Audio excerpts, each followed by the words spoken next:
In today's video, I'm going to teach you how to change Google Meet profile picture. To begin, open a web browser on your computer. Go to Google Meet. When the page loads, you should see the main Google Meet screen, where you can start or join meetings.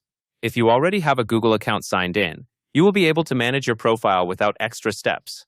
Next, look to the top right corner of the Google Meet page. Click your profile icon there. After you click your profile icon, you should see an account menu or a link to manage your Google account. Select Manage your Google account. Now that you are in your Google account settings, find and click Personal Info on the left menu.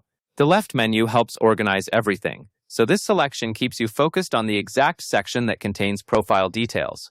Personal Info is where Google stores basics like your name and photo. Once you are in Personal Info, scroll or look for the Basic Info section. Under that section, click your current photo. After you click your current photo, you should see an option such as Change or Add Profile Picture. Click that option to upload a new image. When you are satisfied with how it looks, click Save as Profile Picture. To finish, go back to Google Meet and notice how your profile icon now reflects the new picture.